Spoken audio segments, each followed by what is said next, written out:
পরমারাধ্য কবিবরেষু মাননীয় রবীন্দ্রনাথ ঠাকুর মহোদয়, ধরাছোঁয়ার অনেক ঊর্ধ্বে এখন আপনি। আমাদের জীবনের প্রাত্যহিকতায় কলকাতা কিংবা বোলপুরের শান্তিনিকেতনে, ইংল্যান্ডে কিংবা মংপুতে কোথাও আর আপনার মানবিক চলাফেরার চিহ্নটুকুও নেই। যে মানচিত্রকে আপনি ভারতবর্ষ বলে দেখেছিলেন, আপনার প্রস্থান পর্বের অনতিবিলম্বে সে মানচিত্র বদলে গেছে অনেকখানি। পাঞ্জাব ও সিন্ধু, গুজরাট ও মারাঠার সিন্ধু এখন পরদেশ। সেখানে যেতে গেলে এখন পাসপোর্ট লাগে। মান্য কবিবর, সেই বদলে যাওয়া মানচিত্রের রক্তাক্ত পটভূমিতে দাঁড়িয়ে আমি একজন সামান্য মেয়ে। আমাদের মতো মেয়েদের জীবনে আপনি এক আশ্চর্য স্বপ্নময় দ্বীপভূমি, যেখানে যাবার স্বপ্ন আমাদের উদ্দীপ্ত করে, আর যেখানে পৌঁছতে না পারার চিরকালীন গ্লানি আমাদের বিদীর্ণ করে, বিদ্ধ করে। দেশভাগের মর্মান্তিক যন্ত্রণাকে সম্পত্তি করে আমাদের ধ্বস্ত পরিবার একদিন এসে বাসা বেঁধেছিল টালির ঘরে, শহর থেকে বহু দূরের গ্রামে। বাবা কখনো দোকানদারি, কখনো ছাত্র পড়ানো, কখনো এটা সেটা করে প্রখর জীবন স্রোতে বউ ছেলে মেয়ে নিয়ে আজীবন চেষ্টা করেছেন ভেসে থাকতে, বেঁচে থাকতে। তার সম্বল বলতে কিছু ছিল না, না টাকা পয়সা, না আশা ভরসা। ছিল সাহস, আর ছিলেন আপনি। হ্যাঁ, উঠতে বসতে চলতে ফিরতে কথায় কথায় বাবা বলতেন আপনার কথা, আপনার কবিতা আর গানের কথা, আপনার নোবেল প্রাইজ পাওয়ার কথা, আপনার নাইটহুড ত্যাগের কথা, আপনার গোরা চোখের বালি যোগাযোগের কথা, গীতাঞ্জলি ছিন্নপত্রের কথা। আর এসব কথা যখন বলতেন, দারিদ্র লাঞ্ছিত সেই দীনহীন মানুষটির সমস্ত চোখ মুখ ভরে জ্বলে উঠত আলো। আমরা যারা শুনতাম, আমি, দাদা, মা, আমাদের দৃষ্টির চেনা পরিধির সীমা ডিঙিয়ে অসীম এক আকাশ উঠত জেগে, যে উদার নীলিমায় কেবল গান, কেবল ছবি, কেবল প্রশান্তি। দারিদ্র আর অসাফল্যের টানাপোড়ে নেব না আমাদের উদ্বাস্তু জীবনে। আপনি ছিলেন এক অশেষ মাধুরী। কবি, আপনার জানার কথা নয়, আমরা জানি, আমরা দেখেছি অনটন আর নিরুপায় দারিদ্র কি ভয়ঙ্কর আগ্নেয় শক্তিতে জ্বালিয়ে পুড়িয়ে দিয়েছে আমাদের নিরন্ন জীবনকে। তবু যখন দিনগত পাপক্ষয়ের উপান্তে এসে একটুখানি মাটির দাওয়ায় বাবা বসতেন, চৈত্রের সন্ধ্যার বাতাস কপালে নিয়ে, তখন নুয়ে পড়া দুমড়ে যাওয়া সেই হতমান মানুষটি কি বিশ্বাসে যে গেয়ে উঠতেন, নাই নাই ভয়, হবে হবে জয়, খুলে যাবে এই দ্বার, গাইতেন। আর তার গাল বেয়ে নেমে আসত ব্যথার পরশ লাগা অশ্রুধারা। সব হারিয়েও বাবার বুক জুড়ে ছিলেন আপনি। আমরা তখন অবোধ শিশু। সেদিন ছিল শ্রাবণের এক অবিরাম বৃষ্টির রাত। আমাদের ভাঙা ঘরের চাল ফুটো হয়ে ঝরছিল স্রোতধারা। আকাশে সেদিন ঘন দুর্যোগ। মাত্র 7 দিনের জ্বরে আমার বিধ্বস্ত মা তখন শেষ পথের যাত্রী।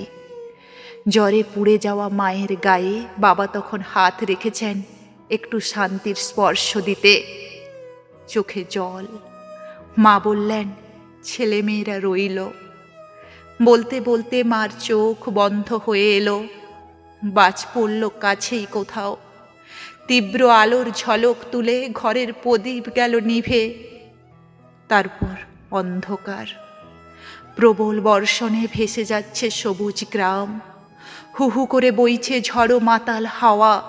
তখন সেই শ্মশান লগ্নে বাবা কাঁদছেন আর মৃদুস্বরে আবৃত্তি করছেন, শেষ স্পর্শ নিয়ে যাব যবে ধরণীর, বলে যাব তোমার ধুলির তিলক পরেছি ভালে।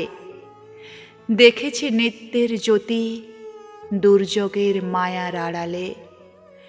সত্যের আনন্দ রূপ এ ধুলিতে নিয়েছে মূরতি, এই জেনে ধুলায় রাখিনু প্রণতি। স্বাধীন ভারতবর্ষের মাটিতে অন্যরকম হাওয়া বাতাসে বড় হতে হতে আমার দুরন্ত দামাল দাদা জীবনযুদ্ধে নিজেকে জড়িয়ে নিয়েছিল অল্প বয়স থেকেই। দাদা আমার নির্ভীক কণ্ঠে গাইতো গান, আপনারই গান। সারাদিন হাড়ভাঙা পরিশ্রমের পর ঘরে ফিরে দাদা এক একদিন আমায় শোনাতে চাইতো আপনার কবিতা।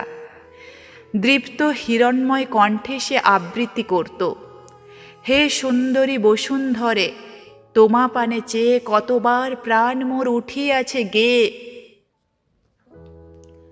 খিদিরপুরের এক কারখানায় দাদার সামান্য চাকরি। শিক্ষিত এক স্বাধীন ভারতীয় যুবক কাজ না পেয়ে দুমুঠো ভাতের আশায় হাতুড়ি পেটাতো গনগনে বয়লারের সামনে দাঁড়িয়ে। ঘামে ভিজে যেত তার শরীর। তবু যখন সে মানি অর্ডার পাঠাতো, চিলতে একটুখানি জায়গাতেও সে লিখত, বোন, গানটা ছাড়িস না। গান আমার হয়নি কবি, আসলে বেঁচে থাকাটাই হলো না ঠিকভাবে। এখনো ছাত্র পড়াই, টিমটিম করে জলে কেরোসিনের সান্ধ্য আলো। জীবন ছুটে চলেছে তার আধুনিক প্রগতির গাড়িতে চেপে। আমরা পড়ে রয়েছি বহুদূর পথের পাশে উপেক্ষায়। 25শে বৈশাখ আর 22শে শ্রাবণে শহরে শহরে কত গান, কত কবিতা, কত নৃত্যনাট্য। বড়লোকের সুসজ্জিত ড্রয়িং রুমের ঝকঝকে আলমারিতে আপনার অমূল্য রচনা সম্ভার। তবু কবি, কেন জানি না, বারবার মনে হয় ওই বৈভবের হাজার দুয়ারিতে আপনি নেই। আপনি আছেন এইখানে, এই মর্তমাটির একেবারে কাছে, সবুজে শ্যামলে ধুলোতে মাটিতে, এই শীর্ণ স্রোতা নদীর ঢেউয়ে, এই ভাঙা ঘরের দরিদ্র সকালে, এই ঝোপঝাড়ের জোনাকি ভরা অনাড়ম্বর সন্ধ্যায়। 10 বছর কারখানা বন্ধ থাকার নিদারুণ যন্ত্রণায় দুমড়ে মুচড়ে ভেঙে গিয়েছিল আমার দাদার সব স্বপ্ন। ধীরে অথচ অনিবার্যভাবে দাদা এগিয়ে গিয়েছিল আত্মহননের পথে। কলকাতা থেকে যখন দাদার মৃত্যু সংবাদ এলো, ছুটে গিয়েছিলাম সেখানে। গঙ্গার তীরবর্তী শ্মশানে দাঁড়িয়ে হু হু করে কান্নায় ভেসে গিয়েছিল আমার বুক। একা, একেবারে একা মনে হয়েছিল নিজেকে সারা পৃথিবীতে। আর ঠিক আশ্চর্য গোধূলি লগ্নে প্রকৃতির সবটুকু মায়াকে সাক্ষী রেখে ওপারে দূরে বেজে উঠেছিল তোমার গান, ঘাসে ঘাসে পা ফেলেছি। অমনি আমার সমস্ত অন্ধকার, সমস্ত বেদনা গ্লানি যেন কোথায় দূরে হারিয়ে যেতে লাগলো।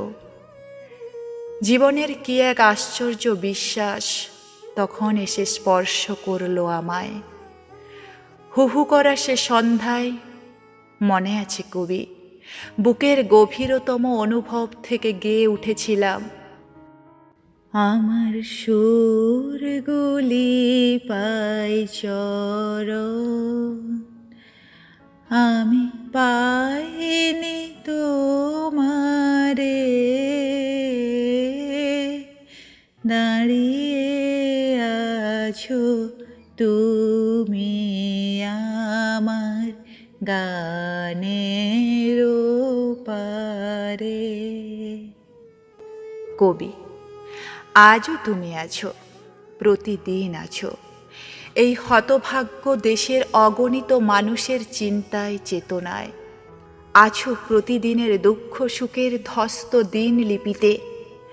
25শে বৈশাখ বা 22শে শ্রাবণের শহুরে আড়ম্বরে নয়, তুমি বেঁচে আছো, বেঁচে থাকবে চিরদিন, চিরকাল।